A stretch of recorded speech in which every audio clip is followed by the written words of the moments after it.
हिंदी में यूपीएससी की तैयारी से संबंधित प्रोग्राम्स को देखने के लिए सब्सक्राइब करें स्टडी IQIAS हिंदी चैनल।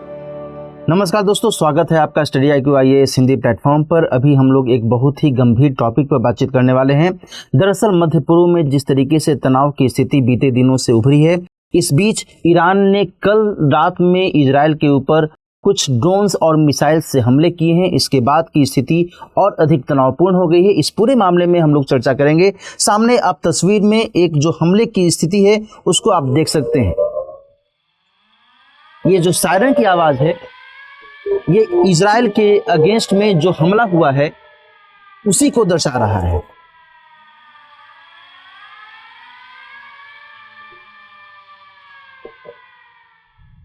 तो इस हमले के आधार पर आप समझ पा रहे होंगे कि इजराइल के अलग अलग क्षेत्रों में जो ईरान के ड्रोन्स और मिसाइल के द्वारा हमले किए गए, उसके बाद वहां पर सायरन जैसी जो चेतावनी है वो जारी, उसके बाद इजराइल के अंतर्गत सायरन के जरिए चेतावनी जारी की गई। और इस पूरे मामले में हम लोग एक एक कर इन चीज़ों को समझने की कोशिश करते हैं कि आखिर क्या हुआ है, किस तरीके से गतिविधियां आगे बढ़ रही हैं। दोस्तों, ऑपरेशन ट्रू प्रॉमिस के तहत ईरान ने इजराइल के अगेंस्ट में क्रूज मिसाइल, ड्रोन्स और बैलिस्टिक मिसाइल आदि से हमले किए हैं। इसके कारण मध्य पूर्वी एशियाई क्षेत्र में एक तनाव की स्थिति पैदा हो गई है। इसके अलावा ईरान ने अमेरिका को यह चेतावनी भी दी है कि आप इस पूरे मामले से अलग रहें, अदरवाइज इसका जो अंजाम है और अधिक बुरा हो सकता है। लेकिन दूसरी तरफ अमेरिका ने ईरान के इन ड्रोन हमले के अगेंस्ट में भी कुछ अपने तरफ से जो प्रतिक्रियाएं हैं वो दी हैं और इसने दावा किया है कि ईरान के कुछ ड्रोन्स को इसने मार गिराया है। वहीं दूसरी तरफ ब्रिटेन की तरफ से यह सावधानी बरती गई है कि उसने भी जो RAF यानी रॉयल एयरफोर्स के जो जेट विमान है, पूरी स्थिति को नियंत्रित करने के लिहाज से या फिर पूरी स्थिति पर अपना नजर बनाए रखने के लिहाज से सावधान हो चुके हैं। इसके अलावा जिस तरीके से एक तनाव की स्थिति हम इस पूरे क्षेत्र में देख रहे हैं, वैसे में नुकसान और अधिक पैदा हो सकता है। और इस पूरे मामले पर चिंता जाहिर करते हुए संयुक्त राष्ट्र के सुरक्षा परिषद की आज बैठक होने की भी संभावना जाहिर की जा रही है। दोस्तों, इस पूरे मामले को लेकर के अलग अलग स्तरों पर जो प्रतिक्रियाएं सामने आ रही हैं, उसमें जो ब्रिटेन के प्रधानमंत्री ऋषि सुनक महोदय हैं, उन्होंने भी इस पूरे मामले को लेकर के खेद जताया है। वहीं दूसरी तरफ जो यूरोपियन यूनियन यानी यूरोपियन संघ है, इसने भी इस पूरे मामले में प्रतिक्रिया देते हुए कहा है कि ऐसा नहीं होना चाहिए था और इस तनाव के माहौल को यथाशीघ्र जल्द से जल्द दूर करने की जरूरत है। भारत के स्तर पर भी इस पूरे मामले में जो निंदा दर्शाई गई है, उसमें कहा गया है कि यह जो आक्रमण की स्थिति है या ये जो एक तनाव पैदा होने की स्थिति है, निश्चित तौर पर यह बहुत अधिक खेदजनक है। जरूरत इस बात की है कि हम इस युद्ध जैसी स्थिति को जल्द से जल्द समाप्त करें और जो शांति और सुरक्षा जैसी पहलें हैं उसकी ओर आगे बढ़ें। तो इन तमाम गतिविधियों को आप देख सकते हैं कि अलग अलग स्तरों पर प्रतिक्रिया के तौर पर सामने देखा जा रहा है। यहाँ पर इजराइल के डिफेंस फोर्स ने एक मैप के माध्यम से ये दर्शाने की कोशिश की है कि इजराइल के अलग अलग हिस्सों में किस तरीके से जो चेतावनी रूपी सायरन है इसकी आवाज सुनी गई। और इस पूरे मामले में दोस्तों ध्यान रख सकते हैं कि ये जो इजराइल के विभिन्न शहरों पर हमले हुए हैं, ये निश्चित तौर पर एक तनाव को और अधिक पैदा करने को ही दर्शा रहा है। और इस लिहाज से इजराइल और ईरान के बीच में जो एक युद्ध की स्थिति है और अधिक गंभीरता को पैदा कर सकती है इस पूरे क्षेत्र में।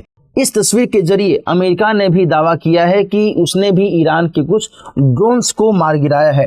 तो यहाँ पर यदि हम इस पूरे मानचित्र को देखें, जहाँ एक तरफ इजराइल है, भूमध्य सागर से सटा हुआ ये इलाका है, वहीं दूसरी तरफ ईरान है और इसके आजू बाजू में जो कुछ देश हैं, इस पूरे क्षेत्र में एक चिंता की स्थिति पैदा हो गई है। जहां एक तरफ सीरिया है, इराक है, जॉर्डन है, सऊदी अरब है, कुवैत है, लेबनान है, इजराइल का ये इलाका है और कुछ फिलिस्तीनी क्षेत्र इस पूरे हिस्से में आप देख सकते हैं। यहाँ पर दरअसल आपको पता होना चाहिए कि सीरिया के दमिश्क में बीते दिनों ईरान के कुछ महत्वपूर्ण सैन्य अधिकारियों की मौत हो गई एक हमले में, और ईरान ने इसका आरोप इजराइल पर मढ़ा है। इजराइल के अगेंस्ट में उसने आरोप लगाया है कि इजरायली हमले के कारण ही वहां पर जो इसके सैन्य कर्मी हैं उनके अधिकारियों की मौत हुई है। और ईरान ने इस पूरे मामले में इजराइल के अगेंस्ट में चेतावनी दी कि हम इसका बदला लेकर रहेंगे, हम इसमें रत्ती भर भी कोई भी शांतिपूर्ण रवैया नहीं अपनाएंगे। और इसी के रिटेलिएशन में कल के हमले को आप देख सकते हैं, समझ सकते हैं।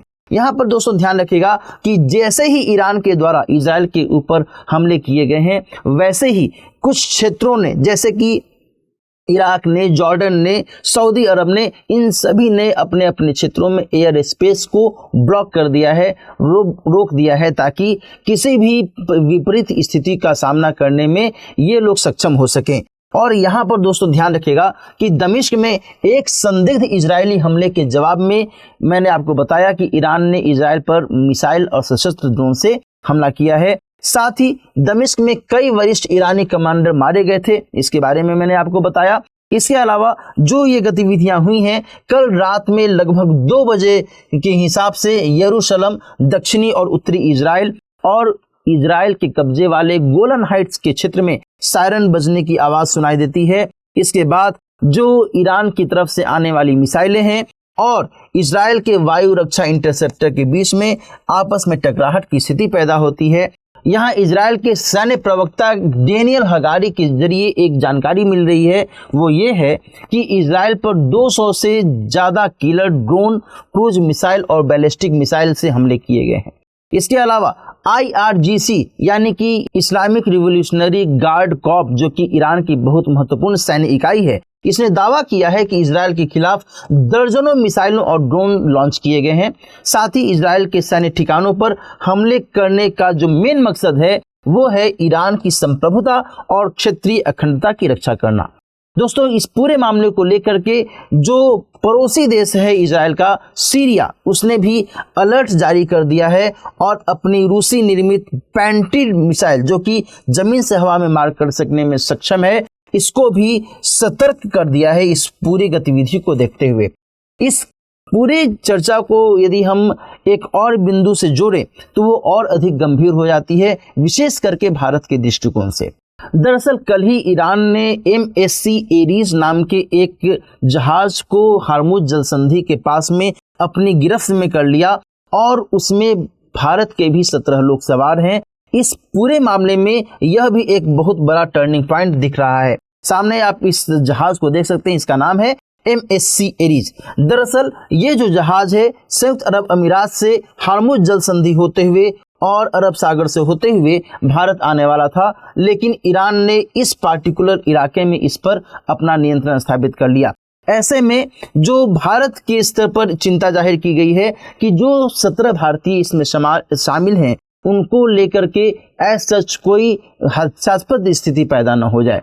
और दोस्तों, ध्यान रखने वाली बात यह है कि बीते साल में ही G20 शिखर सम्मेलन में इसी पार्टिकुलर इलाके से होते हुए जो भारत मध्य एशिया आर्थिक गलियारा की पेशकश की गई थी, जिसका जुड़ाव यूरोप से भी था। लेकिन यदि इस हिसाब से बात करें तो इस क्षेत्र में यदि ईरान के जरिए जो गतिविधि कल अपनाई गई है, इस पूरे मामले में यदि तनाव और अधिक बढ़ता है तो निश्चित तौर पर इस कॉरिडोर को लेकर के एक और अधिक कंसर्न क्रिएट हो सकता है।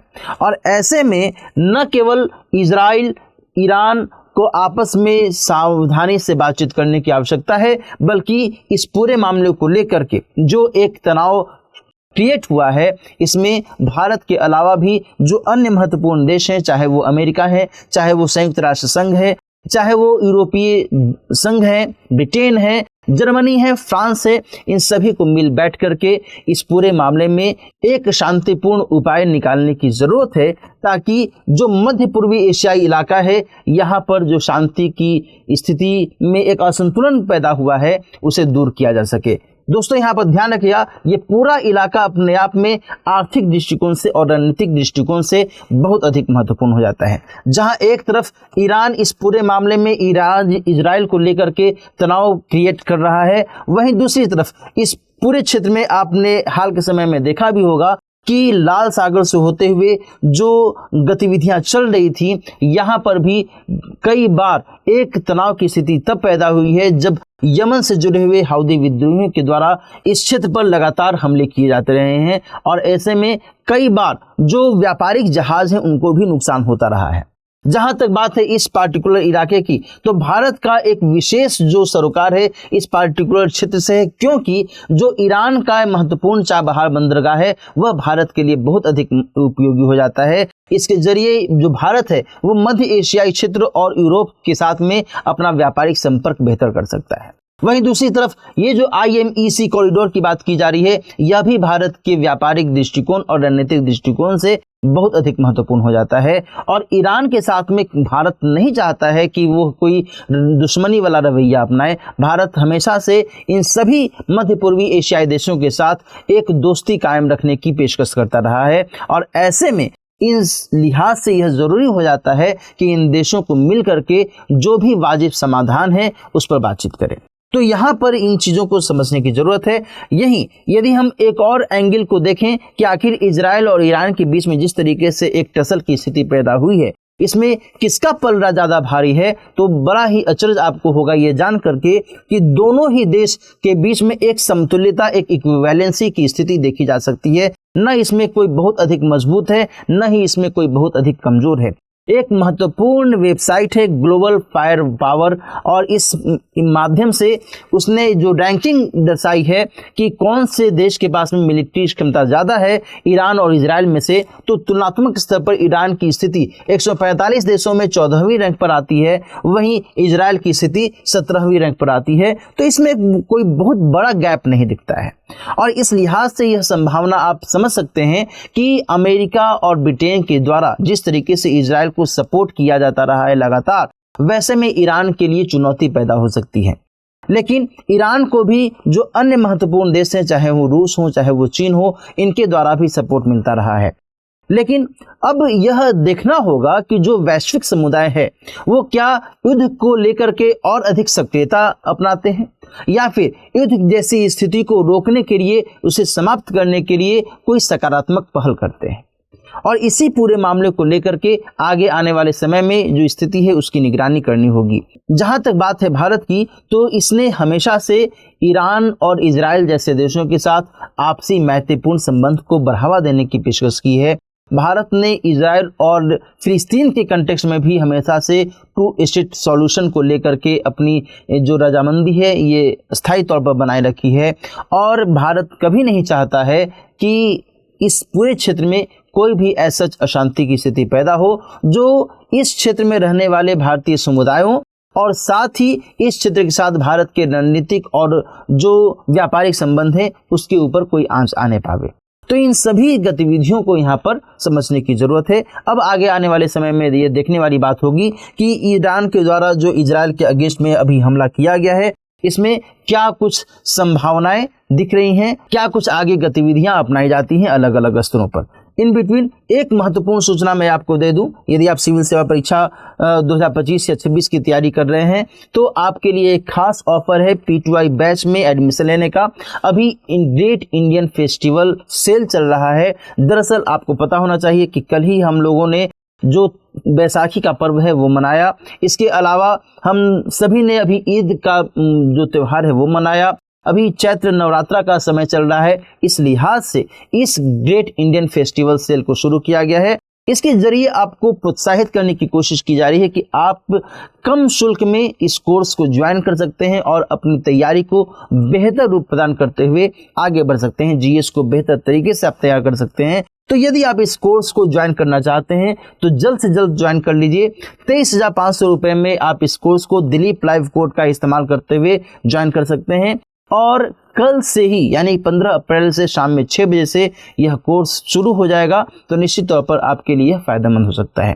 मिलते हैं किसी और टॉपिक के साथ, किसी और महत्वपूर्ण चर्चा में। तब तक अपना ख्याल रखिए। ये प्रोग्राम आपको कैसा लगा, इसमें आपके क्या कुछ सुझाव हैं, जरूर आप कमेंट सेक्शन में बताइएगा। साथ ही आप इस वीडियो को अपने अन्य दोस्तों के साथ भी शेयर कीजिएगा। मिलते हैं फिर, ऑल द बेस्ट। हिंदी में यूपीएससी की तैयारी से संबंधित प्रोग्राम्स को देखने के लिए सब्सक्राइब करें स्टडी IQIS हिंदी चैनल।